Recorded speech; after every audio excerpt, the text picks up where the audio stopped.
Chhota Udepur ST depot ખાતે શુભ યાત્રા સ્વચ્છ યાત્રા અંતર્ગત ધારાસભ્યએ સ્વચ્છતાનો સંદેશ આપ્યો છે। પ્રત્યેક નાગરિકે જાહેર મિલકતને પોતાની સમજીને તેની દેખરેખ અને સ્વચ્છતાની ભાવના કેળવવી પડશે તેવું ધારાસભ્ય રાજેન્દ્ર રાઠવાએ જણાવ્યું છે। મુસાફરોને સુગમ યાત્રાનો અનુભવ થાય તે માટે બસની સ્વચ્છતાને જાળવવા બસના કર્મયોગીને ધારાસભ્યનો અનુરોધ છે।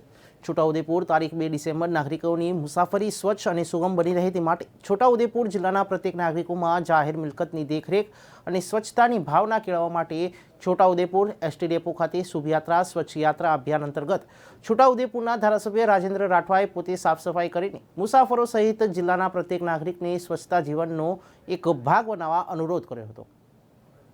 આજે 2 ડિસેમ્બરના રોજ રાજ્ય સરકાર દ્વારા શુભ યાત્રા સ્વચ્છ યાત્રાના ભાગરૂપે આજે રાજ્યના 125 જેટલા બસ ડેપો અને તાલુકા લેવલ પર જે પિકઅપ સ્ટેન્ડો છે ત્યાં રાજ્યના મુખ્યમંત્રી આદરણીય ભૂપેન્દ્રભાઈ પટેલ સાહેબ અને વાહન વ્યવહાર મંત્રી શ્રી હર્ષભાઈ સંઘવી સાહેબ ગાંધીનગરથી 10 વાગે હાજર રહી શુભ યાત્રા સ્વચ્છ યાત્રાનો કાર્યક્રમ લોન્ચ કર્યો છે। ગુજરાત રાજ્ય માર્ગ વાહન વ્યવહાર નિગમ દ્વારા અને ખાસ કરીને આજે વડોદરા વિભાગના છોટાઉદેપુર ડેપો ખાતે 2 ડિસેમ્બર 2023ના રોજ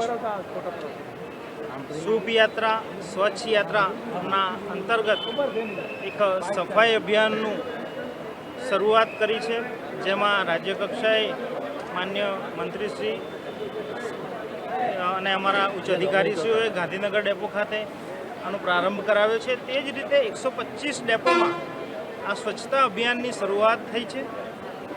આ સ્વચ્છતા અભિયાન એક એવી વસ્તુ છે કે એ એક જ દિવસ કર્યા પછી એને પૂરું ન કરતા રોજે રોજ નિયમિત સ્વચ્છતા જળવાય અને સ્વચ્છતાની સાથે સાથે સ્વાસ્થ્ય પણ જળવાય, એ ખૂબ અગત્યનું હોય છે।